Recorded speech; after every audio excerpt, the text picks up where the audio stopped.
د چین سرکاري رسنۍ وایي د هېواد په شمالي سیمه اینر منګولیا کې د کولې د یوه کان یا درنګ د نړېدو په پیښه کې لږ تر لږه 5 کسان وژل شوي او تر پیښې یوه ورځ وروسته 48 کسان لا هم ورک دي.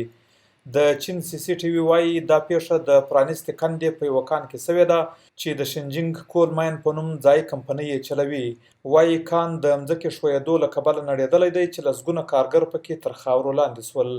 د پنجشنبې یا زیارت په ورځ د چین CCTV د امنیتي کیمرو ویډیوګانې ښکاره کړې چې پکې ښکاري د غره له یوې غاړې د کان کندې ته د ډبرو او خاورو لویه برخه رالوېدلې چې یو شمېر مزدوران او ټرکونه تر لاندې شوي دي. سرکاري رسنۍ وایي د ژغورنې د ادارې 300 کارکوونکي په سیمه کې د درنو ماشینونو او ژغورونکو سپیو په وسیله په پاته کان کیندونکو پسې لټون کوي او د رایستلو چارې ترسره کوي.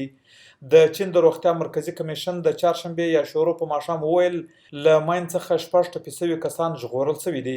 په روغتون کې داخل یو ټپي کان کیندونکی وایي ما غرمه په پاوبالا 1 بجه کار پیل کړی و چې ومې لیدل له غره څخه ډبرې رالوېدلې. حالت د وخت په تېرېدو نور پسې خرابېده. زموږ د رایستلو کار چې شروع کېده هغه وخت ډېر ناوخته و او غر رانړېدلی و. رویټرز خبري ایجنسۍ وایي کولا یا د ډبرو سکاره په چین کې د انرژۍ لویه سرچینه ده، خو وایي دغه کانونه د نړۍ تر ټولو خطرناک دي او په تېرو کلونو کې د حکومت د بیا حکم باوجود د کارکوونکو د خوندیتوب معیارونه پکې کمزوري دي. د چین سرکاري رسنۍ وایي صدر شي جین پینګ د چهارشنبې یا شورو په ورځ تر خاورو لاندې د کارګرو د موندنې او ژغورنې امر کړی، خو وایي بېګا ماښام په دویم ځل د مځکې ښویېدو د ژوندي پاته کسانو د موندنې کار له خنډ سره مخ کړی دی.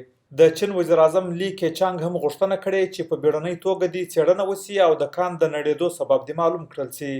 د رویټرز په وینا د چین کانونه له تېر کال راهیسې هڅه کوي د حکومت په غوښتنه د کولې رسد یا سپلای زیاته کړي او قیمتونه یې پر ځای وساتي. د یوې اندازې له مخې د چین حکومت په 2022 کال کې د 280 میلیونه ټنه کولې د کیندنې د صلاحیت مسوده منظوره کړې وه. اینر منګولیا چې دغه پیښه پکې شوې د چین تر ټولو لویه د کولې د پیداوار سیمه ګڼل کیږي. بارکوال میاخیل، VOA ډیوا، واشنگټن.